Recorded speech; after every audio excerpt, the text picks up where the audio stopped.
मी कोणत्याही धर्माचं पालन करेन, मी नमाज अदा करेन, मी प्रार्थना करेन, मी कोणताही धर्मग्रंथ वाचेल, पण ज्या क्षणी मी उंबरठ्याच्या बाहेर पाऊल ठेवतो त्या उंबरठ्याच्या बाहेर पाऊल ठेवल्यानंतर मी केवळ आणि केवळ भारतीय असलो पाहिजे, ही तुमची आणि माझी जबाबदारी.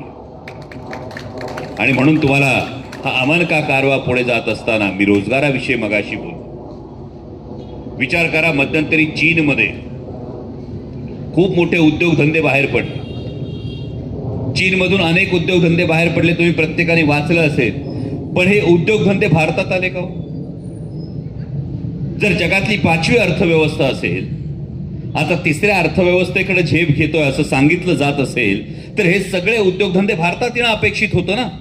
जर आम्ही विश्वगुरू झालो असू खरोखर, तर हे सगळे उद्योगधंदे हे भारतात येणं अपेक्षित होतं. पण चीनमधून निघालेले उद्योगधंदे हे भारतात आले नाही. चीनमधून निघालेले उद्योगधंदे काही इंडोनेशियात गेले, काही मेक्सिकोमध्ये गेले, काही हाँगकाँगमध्ये गेले, पण भारतात उद्योगधंदे आले नाहीत. याचा काय कारण आहे हे जर आपण बघितलं तर जेव्हा जेव्हा कोणत्याही देशात एक धर्माधिष्ठित समाज व्यवस्था ही पूर्णपणे राजसत्तेवर हावी होत जाते, तेव्हा तेव्हा, मग मी हे सगळ्या धर्मांविषयी बोलतो, तेव्हा तेव्हा तिथे एक धोका हा ऑटोक्रसीचा जो तयार होतो, तिथे रोजगार आपला पाय आखडता घेतो.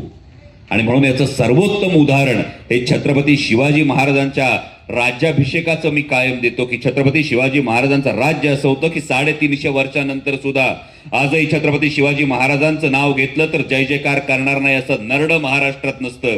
याचं कारण हे आहे की छत्रपती शिवाजी महाराजांनी जेव्हा स्वराज्य निर्माण केलं तेव्हा हे स्वराज्य कुणा एका कुटुंबाचं नव्हतं, कुणा एका धर्माचं नव्हतं, कुणा एका जातीचं नव्हतं, तर ते रयतेचं राज्य होतं. आणि हे रयतेचं राज्य स्थापन करत असताना छत्रपती शिवाजी महाराजांनी जो राजदंड आहे तो स्वतःच्या हाती ठेवला होता.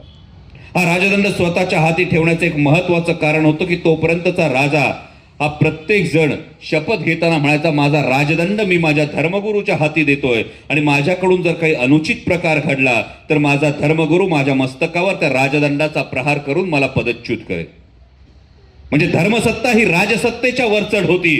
छत्रपती शिवाजी महाराज पहिले छत्रपती होते, पहिले राजे होते की ज्यांनी धर्मदंड हा स्वतःच्या हातात ठेवला आणि हा आदर्श घालून दिला की धर्मसत्ता ही राजसत्तेच्या डोक्यावर नाही, तर धर्मसत्ता आणि राजसत्ता यांनी एकमेकाच्या खांद्याला खांदा लावून सर्वसामान्य जनतेच्या कल्याणासाठी काम केलं पाहिजे. आणि हे उदाहरण आपल्या मातीतलं आहे. हे उदाहरण मानवतेकडे घेऊन जाणार आहे. मगाशी सुंदर साहेबांनी महाराजांनी मला पुस्तक दिलं, जो संत विचार आहे. हा नेमका संत विचार, मला अध्यात्माचा अभ्यास नाही, मला फक्त एवढंच कळतं का जेव्हा हातातली तलवार निसटली होती तेव्हा मूठ वळलेली ठेवण्याचं काम भागवत धर्माच्या पताकीने केलं. आणि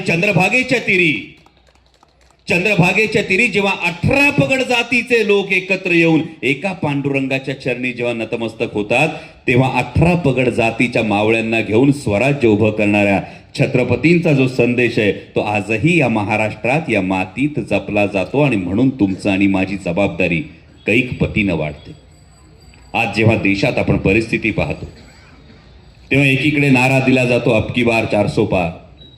अबकी बार 400 पार नारा दिला जात असताना कोणी काय खावं हे भलत्यास कोणीतरी ठरवावं, कोणी काय कपडे घालावेत हे भलत्यास कोणीतरी ठरवावं, कोणी कशाला चांगलं म्हणावं हे भलत्यास कोणी ठरवावं.